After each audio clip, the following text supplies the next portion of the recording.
This happened a while back when I was still a junior in college.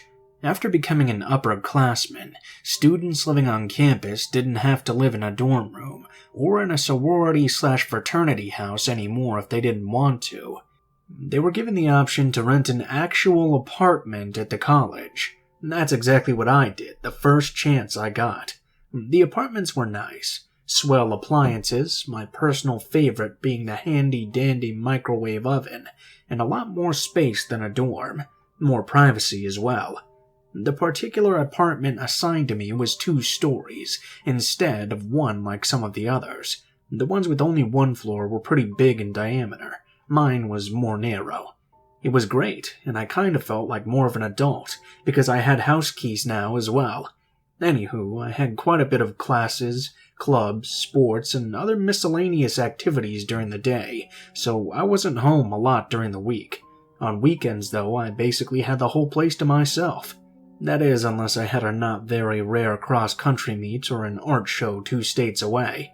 My roommate Sydney was a total insomniac, though. She'd do her thing during the day, and went on walks or out with friends at night. She'd often come back late, or early, I guess, depending on how you look at it, at like 4 in the morning. Honestly, I had no freaking clue when she ever slept, so our apartment was usually empty, or occupying 1 sleepy person. We got robbed a lot. Like a lot. Super often, probably at least twice a month. I complained a bunch to the administrators, but they couldn't really do anything, and in the back of my mind, I actually kind of knew that. The front door's lock wasn't broken, the windows had locks. The robberies just kinda happened. They'd pick the lock or find an open window on a hot day, even if it was on the 2nd story, and steal our crappy 1990s television set or our microwave oven. Clearly, they were running out of things to take. We were college students, so we didn't have too many valuables. I mainly complained because it wasn't really the ideal situation, but I'd never been woken up to see anything stolen, and Sid never woke up because she was always awake, so the majority of the robberies were in broad daylight, whilst I was away at class. It was a little strange, or sometimes when I came back from those 4-day road trips. It wasn't so unnerving, because no one ever broke in while I was sleeping or anything, but it was still extremely annoying.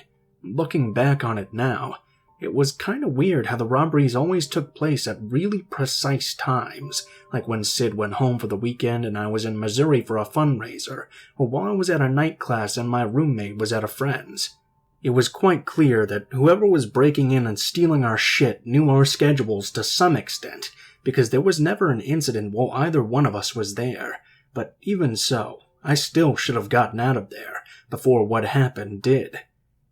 Sydney was away at a concert, and I didn't expect her to be home until the horizon started to brighten. I was going to go to a haunted house with some buddies for Halloween, something the college was putting on to raise money for nicer books and maybe better locks on the doors. Hint, hint, nudge, nudge, wink, wink. But my friend Sarah bailed at the last minute, presumably to go fuck someone, and her cousin Matt had gotten himself sick, so we rescheduled pretty late into the night. Honestly, I wasn't feeling so great either, though, so I wasn't too bummed out. I took to curling up on my sofa and watching Slumdog Millionaire. I ended up falling asleep there, on the 1st floor, and awoke a few hours later when Satan was literally scraping out my uterus with a rusty knife. I retrieved some Tylenol from the bathroom and filled a glass in the kitchen. Downing the pills, I turned to go upstairs to my bedroom when I noticed my roommate standing by the fridge. I was half asleep and in pain, so I tried to say something like, "I thought you'd be home later." It came out more like, "What?" And I gave up. Sid didn't say anything, though. She just stood there, barely moving, or breathing. "Hey, you okay?" I asked, sounding almost like a regular human being again, but she didn't react in any way. I shrugged and pushed past her to get into the fridge, suddenly very hungry. I took out an apple and munched on it, still chatting with her and asking how the concert was. A few times I thought I saw her nod, but it was dark and I couldn't make out her face. "Okay, well, good night, I guess." She was still stiff as a board, unwavering as I headed up the stairs and into my room. The next morning I woke up around noon because why not? I grabbed a bowl of cereal, sitting down at the small table. I noticed the kitchen looked different. Upon further inspection, I realized our second microwave oven was missing. "What the fuck?" was my first response, and after briefly talking to myself, my phone rang, scaring the absolute living shit out of me. "Hey," Sydney's voice came through the line. "Sorry, I know I said I'd be home last night, but we got Okay, seriously, Ash, shut the fuck up. Got caught and lost track of time. I have class in an hour, so can you come pick me up? Guys, I talked to my microwave oven thief for like 30 minutes, thinking it was my roommate."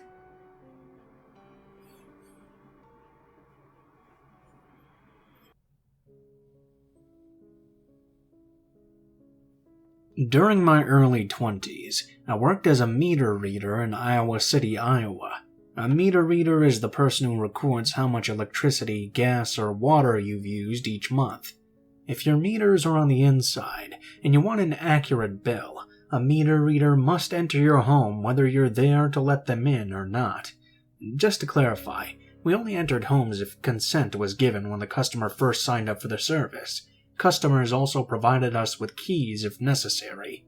Entering a home when the owner isn't present is something that I never got used to. No matter how loudly I knocked, I never shook the uneasy feeling that I just wasn't welcome. The inside of a home is the ultimate private space after all. A home's exterior is just the image of ourselves that we want to project to the rest of the world.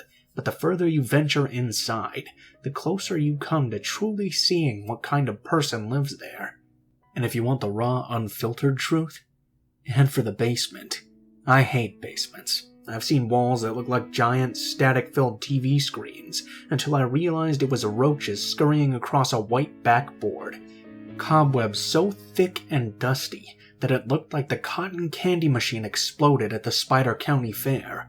I've seen rats, snakes, feces, weapons, neglected children, abused pets, homeless squatters, massive hoards, bizarre sexual items, a makeshift meth lab, even a coffin.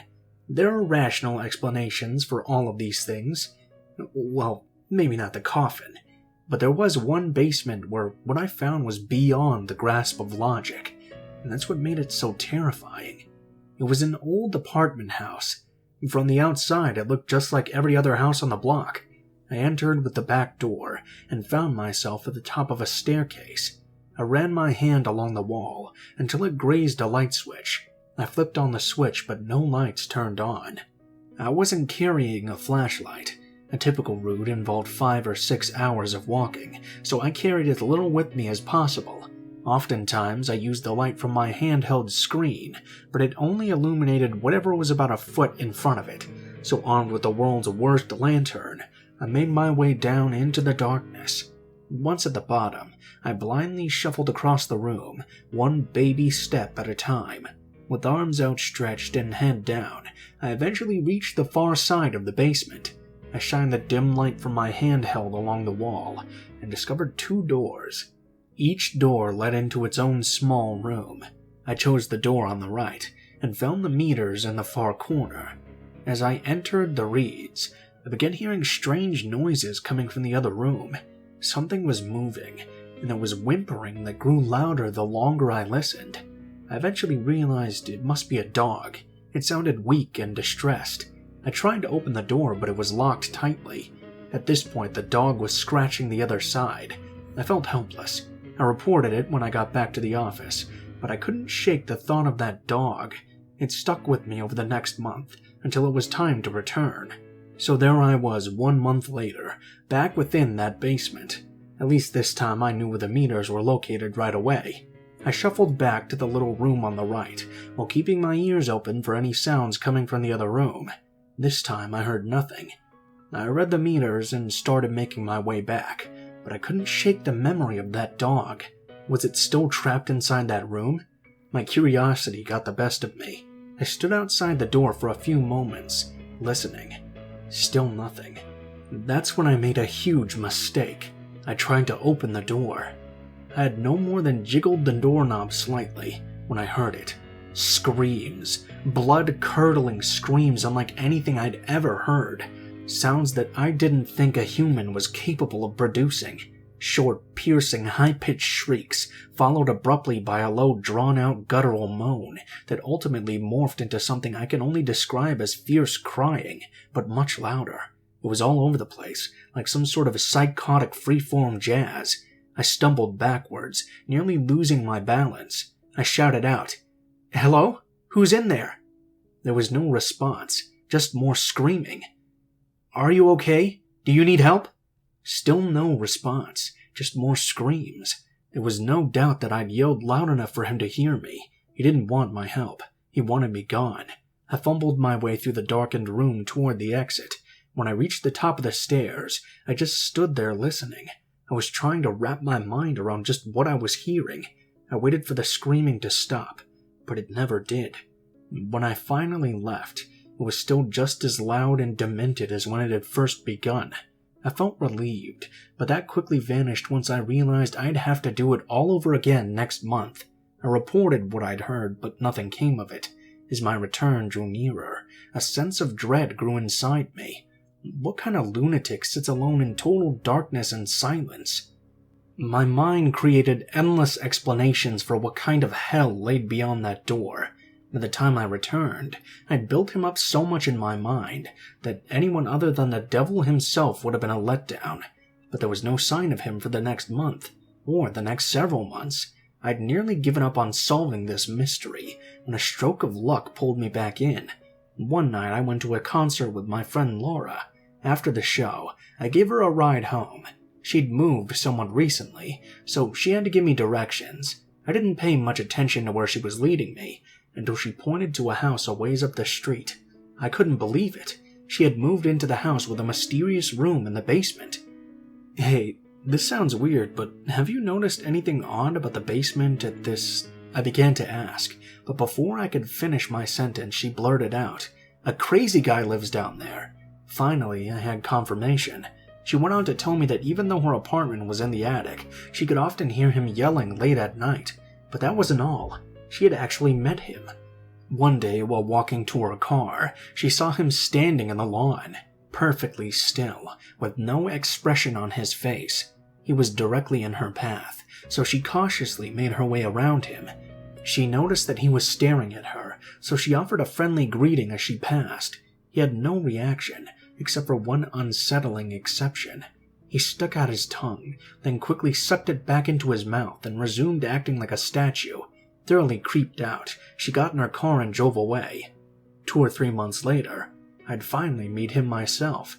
I entered the back door like I had so many months before, but this time something was different. This time there was a light on in the basement. I peered down the staircase. At the bottom, a ragged-looking dog was staring back at me. It was the same dog I'd heard during my first visit. Then I noticed something else. Behind the dog, I could see a pair of bare feet. The ceiling blocked my view of the rest of whoever was standing down there, but it didn't matter. I knew it was him. I should have left right then, but I didn't. I know this obviously doesn't make sense, but at this point, my desire to finally have some answers outweighed my fear. I shakily called out, "Meter reader," and started to make my descent. As I made my way down, more of him was revealed. He looked to be middle-aged. His head was shaved and his eyes were wild. He was wearing pants but no shirt. What I remember most was how lean and sinewy his body looked. It looked like he had a body that was never at rest. I explained who I was and what I was doing there. To my surprise, not only did he talk to me, he sounded perfectly normal. The volume and pitch of his voice was odd, but he said the same sorts of things that people typically said to meter readers. I even started to doubt whether or not he was the same man I'd heard doing that terrible screaming, but his behavior slowly removed all doubt. As I read the meters, he paced back and forth rapidly. He was constantly wringing his hands together and spastically cocking his head from side to side. The longer he talked, the more agitated he became. He began grimacing, and little verbal tics started popping up in his speech every so often. He'd blurt out, "Ah!" in the middle of a sentence, as if he was trying to suppress these sounds, but he was losing the battle. I started to make my way to the exit. He followed. His verbal outbursts grew louder and more frequent. I was petrified. When I reached the stairs, I drew our conversation to an end and said goodbye. As I turned to head up, he could no longer hold it in. Screams. The very same unforgettable screams I'd heard coming from the locked room. I ran up the stairs as fast as my legs would carry me, flung open the door, and rushed back into the daylight. A month or two later, I had a couple of friends, including Laura, over at my place. I was excited to tell her about my encounter, but as I was relaying what happened, I could tell that something else was on her mind. When I finished telling my story, she told me about something she'd seen a couple of weeks earlier. One day she'd noticed lights flashing outside her window. She looked out, just in time to see officers placing the man from the basement in the back seat of a squad car. She later found out from another tenant that he'd attacked someone with a knife. That was the last we ever saw of him. I don't know what became of the man in the basement, but I'd like to think he got the help he needed. Maybe it's just because I'd rather not think about the alternative.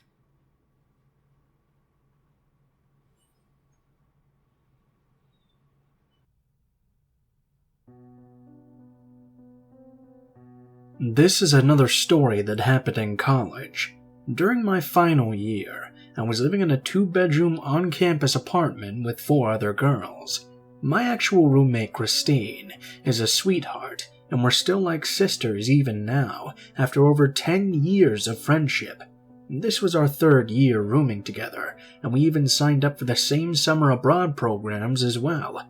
We like to joke that we used up all of our roommate luck by finding each other, because all our suite/apartment mates were interesting. The rest don't warrant individual stories on their own, so I'll probably just type it up in the comments. The other 2 girls sharing our apartment were Chelsea and Brittany. And Chelsea was normal, but Brittany was a bit problematic. She would always bring different guys home every night, which was fine, except for the fact that she was in a relationship with a cop who carried a gun everywhere with him and had serious anger and jealousy issues.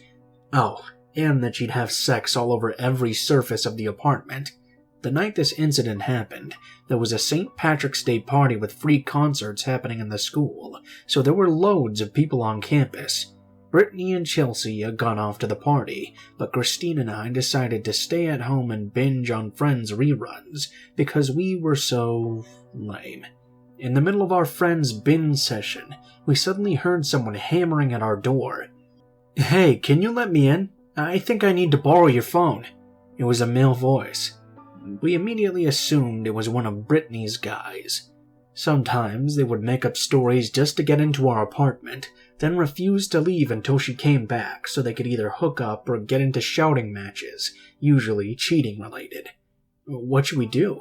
Christine whispered to me. I knew what she wanted, but she was too nice to say it, so I said it for her. Let's pretend we're not in and not answer. We were in no mood to entertain a guy for a few hours while he waited for Brittany to get back. The man banged on our door and asked to borrow our phones several times, but eventually just gave up and left. We had fun watching the rest of the episode when our phones buzzed. We both checked our phones. It was an automatically generated campus-wide alert text. There had been a stabbing on campus, in our very apartment, and it had happened right in the unit above ours. The stabber was an unidentified male, and he was still on the loose. I looked at Christy and asked her, could it be? She looked unsure. No, it couldn't. Yeah, it couldn't. We made sure we barricaded the door to our room before we slept, though, just in case Brittany decided to bring Mr. Stabby home. I mean, she doesn't, yes, very present tense, have the best taste in men. The next day, we read the school paper to find out more about the incident. Apparently, the man had knocked on the victim's door, asking to borrow her phone. She let him in, and as soon as he was inside her apartment, he grabbed a knife from the kitchen countertop and stabbed her multiple times in the stomach. He was a complete stranger, and it seems his only motivation had been to stab someone. Since the campus was filled with thousands of people during the party, the man easily slipped away into the crowd and disappeared. Our apartment was on the ground floor and right next to the stairs. If someone was to go knocking on every apartment, our apartment was the most likely, right before the victims. Christine and I definitely spent a few minutes shouting, "Holy shit! Oh my god!" Turned out that having a shitty apartment mate may have saved us. Yes, there was even an article about it in the news. Here's a detail that isn't in the article. The apartment was Levy 6. If you were a fellow lion during that time, you remember that it was just a month after there was a shooting over a high school basketball game hosted on campus. Fortunately for me, I was graduating in 2 months, so my mom couldn't pull me out of LA and make me move back to Indonesia ASAP. Yes, my mom received the alert too, knew our apartment's layout, and so she also pieced everything together and realized it could have been either me or Christine.